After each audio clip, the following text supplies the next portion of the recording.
तो पार्ट 8 की शुरुआत में हम जिन को देखते हैं जो उन स्टोन्स को स्टेबल करने की कोशिश कर रहा था, जहां वो इतनी मेहनत करने के बाद उन पत्थरों को स्टेबल करना सीख जाता है, जिसे देखकर चेयरमैन उसे बधाई देते हुए कहते हैं कि तुम अब अर्थ स्टेज के इनिशियल लेवल पर आ सकते हो। साथ ही वो जिन को अर्थ स्टेज समझने के लिए एक बुक भी देते हैं, जहां बुक देते हुए चेयरमैन अपने मन में सोचते हैं कि उन्हें ये कंप्लीट करने में 3 साल लग गए, पर जिन ने उसे सिर्फ 1 महीने में ही कंप्लीट कर लिया। अब जिन उस बुक को लेकर अपनी आगे की ट्रेनिंग स्टार्ट कर देता है, जिसके थोड़ी देर बाद उसके पास बड़ा आदमी आता है और उसे कहता है कि तुम 1 महीने से ये सब क्या कर रहे हो, तुम्हारे शोर करने की वजह से मैं ठीक से सो भी नहीं पाता। तो जिन उसे कहता है कि मैं तो बस प्रैक्टिस कर रहा था, जिस पर बड़ा आदमी कहता है कि ये पेविलियन इतना बड़ा है, तुम कहीं पे भी जाकर प्रैक्टिस कर सकते हो, पर तुम बार बार यहीं आ जाते हो। तो जिन उसे कहता है कि मुझे यहाँ प्रैक्टिस करना बहुत पसंद है, क्योंकि यहाँ की स्पिरिचुअल एनर्जी फ्रेश है। ये सुनकर बड़ा आदमी कहता है कि तुम यहाँ से चले जाओ, वरना मैं मास्टर को बुला लूंगा। जिस पर जिन उसे बोलता है कि अगर तुम मुझे मास्टर से बैंक नोट्स दिलवा दो तो मैं यहाँ से चला जाऊंगा। लेकिन उसी समय वहाँ पर मर्लिन आ जाता है और जिन से साथ में प्रैक्टिस करने की पूछता है। ये सुनकर जिन वहाँ से तुरंत भाग जाता है, क्योंकि मर्लिन एक शीमेल था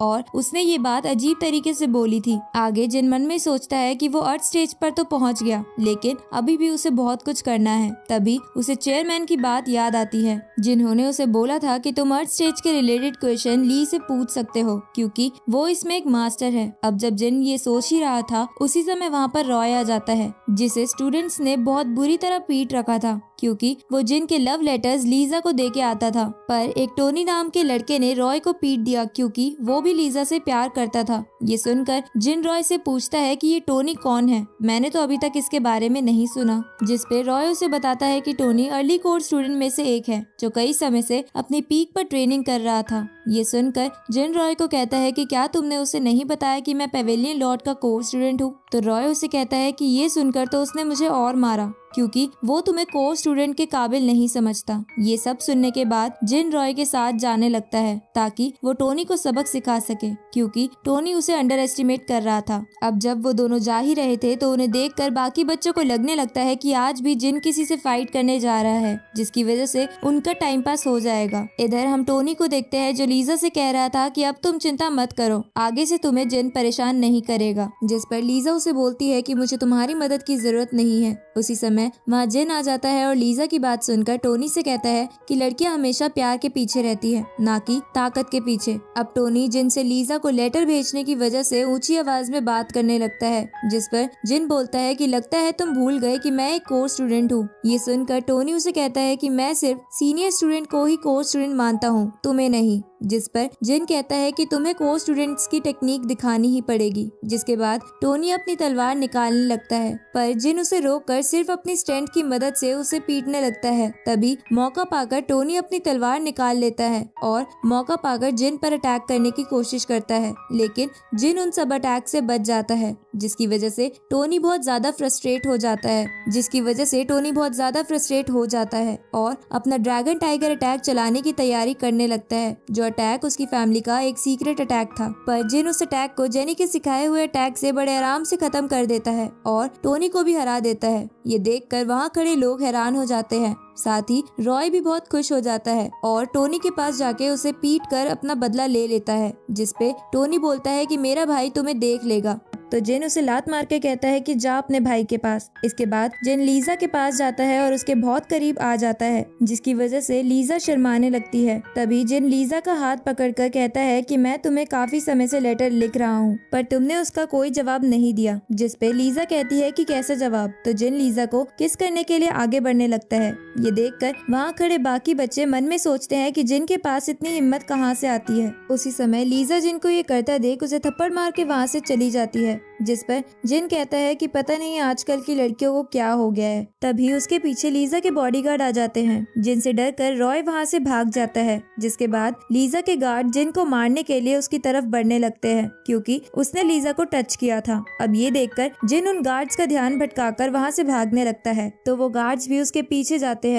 थोड़ी देर बाद जिन भागते भागते उसी गुफा के बाहर आ जाता है, जिसके अंदर ली बैठा रहता था। उसी समय जिन के पास बड़ा आदमी आता है और जिन को गले लगाकर रोने लगता लगता है। तो जिन उससे पूछता है कि तुम्हें क्या हो गया है और तुम्हारी ऐसी हालत कैसे हो गई, जिस पर बड़ा आदमी कहता है कि सुबह से टीचर ने जला जलाकर मेरी ऐसी हालत कर दी है। ये सुनकर जिन खुश हो जाता है और बड़े आदमी से कहता है कि तुम चिंता मत करो, अब मैं तुम्हारी मदद करूंगा। जिसके बाद जिन ली की गुफा में चला जाता है जहाँ ली आग जलाकर बैठा हुआ था। तो जिन उस आग की तरफ कूद पड़ता है ताकि वो अपनी स्ट्रेंथ बढ़ा सके, लेकिन जिन के आग में कूदने से पहले ही ली उस आग को बंद कर देता है। ये देखकर जिन ली से आग जलाने की रिक्वेस्ट करने लगता है, जिस पर ली बहुत ज्यादा गुस्सा हो जाता है। तो जिन ली से कहता है कि मैं तो बस मजाक कर रहा था, मैं तो बस आपको ये बताने आया था कि मैं अब अर्थ स्टेज पर पहुंच गया हूँ। ये सुनकर ली उसे एक पुराना कागज देता है, जिसे देखकर जिन बोलता है कि आप इससे करते क्या थे, इसमें से तो बहुत ज्यादा बदबू आ रही है। तो ली उसे बताता है कि ये अर्थ स्टेज की एक सील बनाने का मेथड है, जिसे सीखना या ना सीखना तुम्हारी मर्जी है। ये सुनकर जिन उस सील को सीखने का फैसला करके वहाँ से चला जाता है। ये देखकर मर्लिन और वो बड़ा आदमी हैरान हो जाता है, क्योंकि ली ने पहले वो पेपर किसी को भी नहीं दिया था। इधर जिन उस पेपर को देखने लगता है, पर उसे देखकर उसे लगता है कि वो एक आम सा पेपर है, इसलिए वो उस पेपर को हवा में फेंक देता है। जिसके बाद वो पेपर चमकने लगता है। तो जिन उस पर लिखी हुई टेक्निक की मदद से सील बनाने की तैयारी करने लगता है और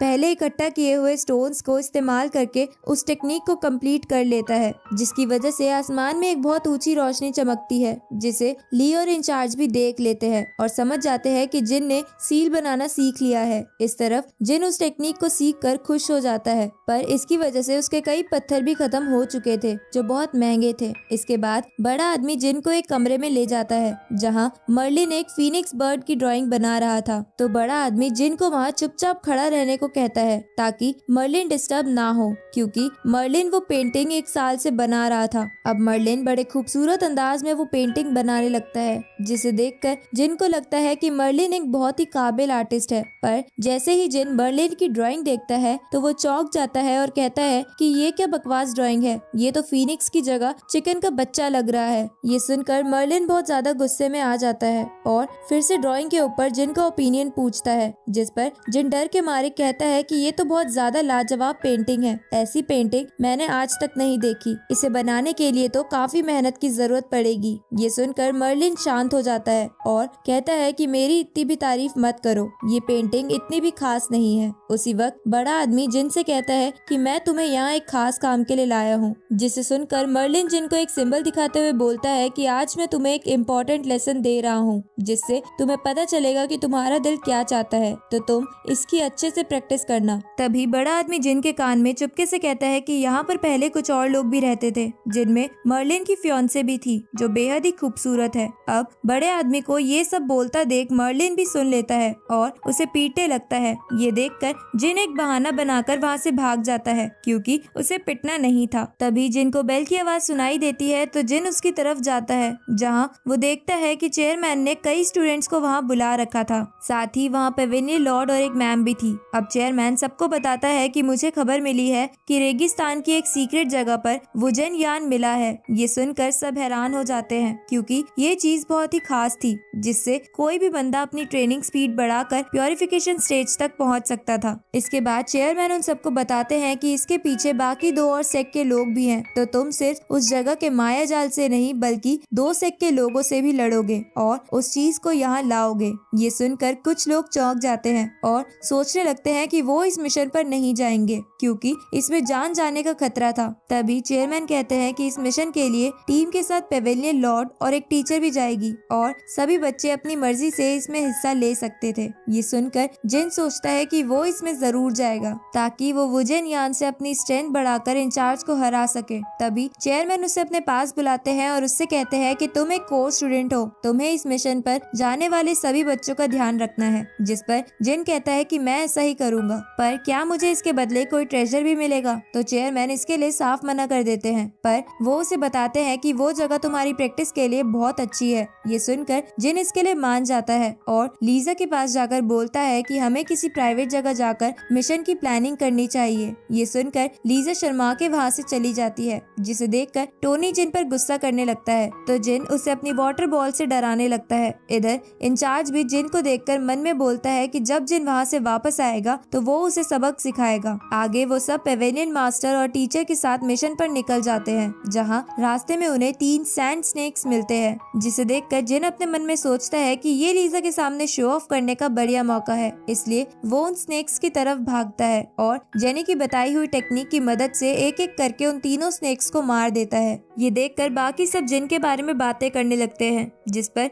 जिन लीजा को आंख मारते हुए कहता है कि देखी मेरी एबिलिटी। ये देखकर रॉय और बाकी बच्चे जिन से कहते हैं कि तुम हमारे सामने तो ऐसी हरकत मत करो। ये सुनकर लीजा हंसने लगती है। तभी पेवेलियन लॉर्ड उन सबको वही जगह दिखाते हैं। उसी समय वहाँ पर एक बेन नाम का लड़का आ जाता है जो उन सबका सीनियर था, जिसे वहाँ खड़े सभी बहुत पसंद करते थे। ये देखकर जिन मन में सोचता है कि पता नहीं इसमें क्या खास बात है। अब पेवेलियन लॉर्ड बेन को कहते हैं कि तुमने इस जगह के बारे में बताकर हमारी काफी मदद करी है, इसलिए तुम इंचार्ज बनोगे। तो बेन कहता है कि ऐसा नहीं होना चाहिए, क्योंकि इस जगह का पता लगाने में मेरे साथियों ने भी मेरी मदद करी थी। तभी वो दूसरी टीचर बेन से उस जगह के बारे में पूछती है, तो बेन उसे बताता है कि ये जगह 4 हिस्सों में डिवाइडेड है, साथ ही इसके ऊपर 2 शील्ड भी लगी है, जिसे सिर्फ प्योरिफिकेशन स्टेज या उससे ऊपर का इंसान ही तोड़ सकता है। ये सुनकर पेवेलियन लॉर्ड जिन से कहते हैं कि आगे की टीम को तुम लीड करोगे और हम दोनों टीचर बाहर खड़े रहेंगे, और अगर तुम्हें किसी भी तरीके का खतरा महसूस हो तो तुम हम तक पहुंच जाना। ये सुनकर जिन कहता है कि आपको चिंता करने की कोई जरूरत नहीं है, मैं इस जॉब को अच्छी तरह निभाऊंगा।